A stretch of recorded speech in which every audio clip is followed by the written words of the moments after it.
On se retrouve pour les contes des sages chamanes. Magnifique ouvrage. Nous sommes sur l'histoire de Uruk ou l'amour chaman. Au fil du temps, sa joie s'en alla. Sa peau de femme se dessécha jusqu'à se fendre par endroits. Elle se transformait.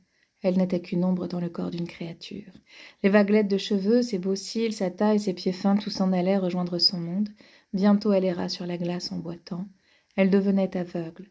Akuluk avait laissé sa promesse au fond de son kayak. Il ne prenait plus soin d'elle.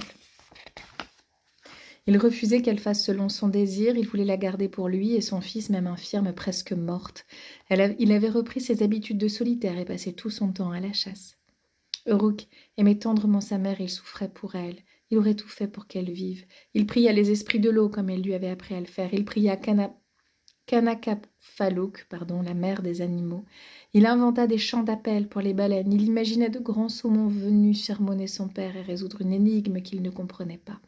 Une nuit, il entendit une voix qui l'appelait au dehors. Il sortit dans la nuit glacée. Au bord de l'eau, il aperçut un énorme phoque. Du plus profond, il comprit son langage. Il entra dans le kayak, posé sur la grève, ouvrit la trousse. En fourrure d'ours, elle contenait une peau. L'énorme phoque appelait. L'enfant sentait que l'énigme tournait en rond dans la banquise. Il porta la peau à ses narines et respira longuement l'odeur de sa mère. L'âme sortit alors de l'igloo, traversa l'enfant, secoué de vent, de vagues et de sanglots. Soudain, Uruk parla le langage ancien. Elle fit 3 pas en direction du phoque et l'apaisa d'un mot. Puis il courut jusqu'à l'igloo et posa la peau sur sa mère.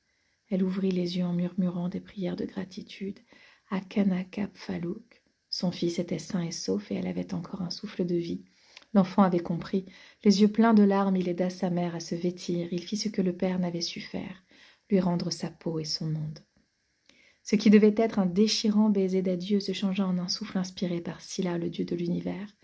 La mère souffla 3 fois dans la bouche de son fils, 1 fois pour chaque monde, et ils plongèrent dans les eaux glacées tout en respirant. Ils nagèrent dans les douces abysses jusqu'à atteindre le paradis des phoques.